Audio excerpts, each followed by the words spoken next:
قوة إلا بالله العلي العظيم. أعوذ بالله السميع العليم من الشيطان اللعين الرجيم. بسم الله الرحمن الرحيم.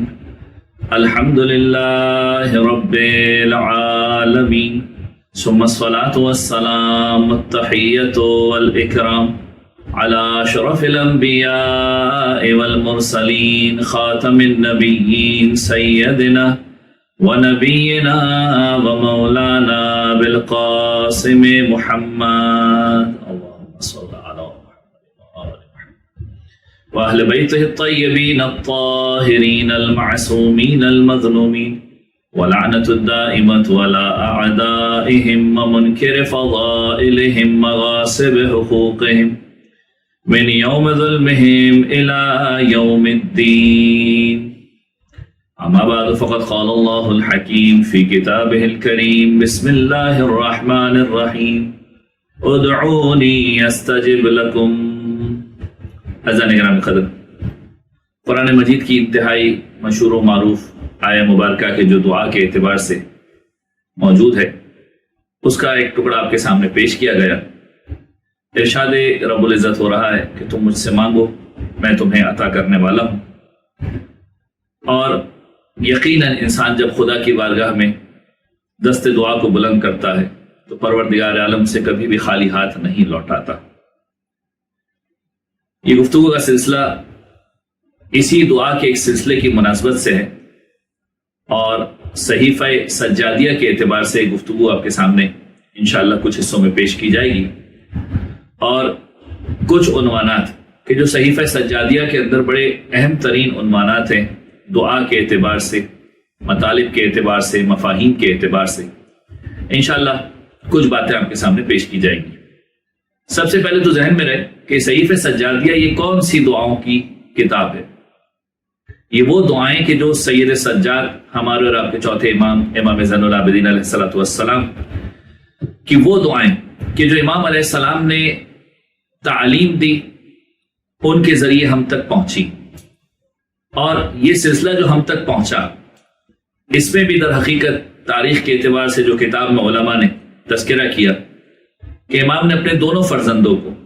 یعنی پانچویں امام محمد باقر علیہ الصلوۃ والسلام اور امام کے ایک اور فرزند جناب زید، ان دونوں کو یہ تعلیم دی، اور ان دونوں اولادوں کے ذریعے سے یہ مختلف نسخے کہ جو آگے کی نسلوں تک منتقل ہوئے، اور یہ نسخے منتقل ہوتے ہوئے ہم تک پہنچے،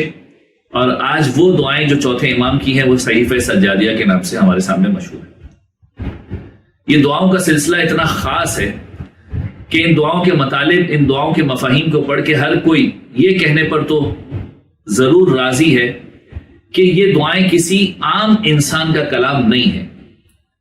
بلکہ یہ دعائیں اتنی خاص انداز میں مانگی گئی ہیں، اس کا اسلوب اتنا پیارا ہے، اس کا انداز اتنا پیارا ہے، پروردگار عالم سے مانگنے کا سلیقہ اتنا پیارا ہے کہ یقیناً کسی نہ کسی حجت خدا کا کلام ان دعاؤں کے ذریعے سے اپنے اس تبلیغ کے سلسلے کو بھی جاری رکھ رہے ہیں کہ جو اہل بیت علیہم السلام کا ایک خاص کام ہے ہدایت کا. اور دعاؤں کے جب آپ انداز کو دیکھیں گے تو آپ کو سمجھ میں آئے گا کہ امام نے ایک ایک کیفیت کو سمجھایا کہ خدا کی بارگاہ میں سوال کس طرح سے کرنا ہے.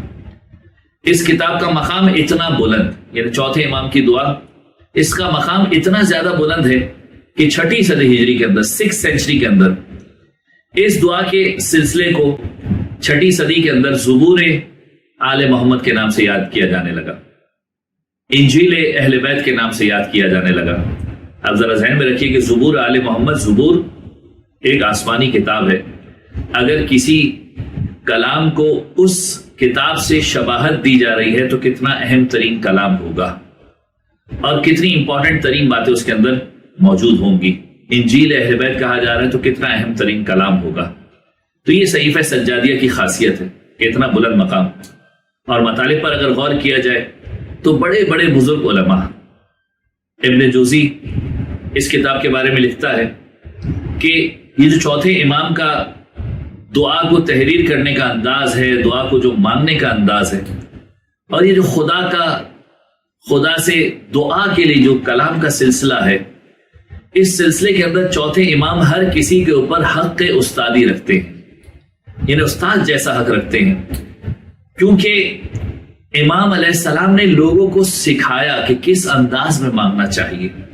کس انداز میں خدا کی بارگاہ میں بات کو پیش کرنا چاہیے۔ پھر کہتا ہے کہ اگر امام نہ ہوتے تو مسلمان یہ نہیں جان سکتے تھے کہ خدا کی بارگاہ میں سوال کس طرح سے کرنا ہے، خدا کی بارگاہ میں مانگنا کس انداز میں ہے۔ کہتا ہے لوگوں کو یہ نہیں پتا چلتا کہ خدا کو خطاب کس طرح سے کرنا ہے، خدا کے سامنے حاجت کو پیش کرنا ہے تو کس انداز میں کرنا ہے، خدا سے توبہ کرنی ہے تو کس انداز میں کرنی ہے، خدا کے سامنے اگر بارش کا سوال کرنا ہے تو کس انداز میں کرنا ہے،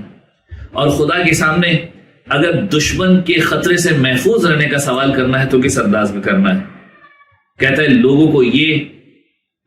اس وجہ سے پتا چلا کیونکہ چوتھے امام کی دعائیں موجود ہیں، لوگوں کو مانگنے کا سلیقہ آ گیا۔ تو امام علیہ السلام ایک معلم کی طرح، ایک استاد کی طرح لوگوں کے اوپر حق رکھتے ہیں، کیونکہ امام کے ذریعے سے لوگوں نے سیکھا کہ کس انداز میں دعا مانگنی چاہیے۔ اور واقعا امام علیہ السلام کی دعاؤں کے سلسلے کو دیکھیں تو امام علیہ السلام کا انداز بتاتا ہے کہ دعا کے اندر اسماء الہیہ کا انتخاب کس طرح سے کرنا ہے، دعائے مغفرت بھی اگر انسان مانگ رہا ہے تو ترتیب کا خیال کس طرح سے کرنا ہے۔ سب سے پہلے انسان اپنے گناہوں کی معافی مانگے اور پھر دوسروں کے گناہوں کی معافی مانگے۔ یہ انداز ہے کہ سب سے پہلے تم اپنے آپ کو خدا کی بارگاہ میں اکاؤنٹیبل کر رہے ہو، پیش کر رہے ہو، اپنا اسیسمنٹ سب سے پہلے کر رہے ہو۔ تو یہ دعا کا خاص طریقہ صحیفہ سجادیہ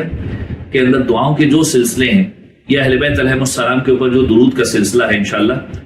آئندہ آنے والی گفتگو کے اندر اس پر بات کی جائے گی۔ پروردگار عالم سے دعا ہے کہ ہمیں اس دعا کو پڑھنے کی توفیق عطا فرما اور اس سلسلے کو اپنی زندگی کے اندر نافذ کرنے کی توفیق عطا فرما۔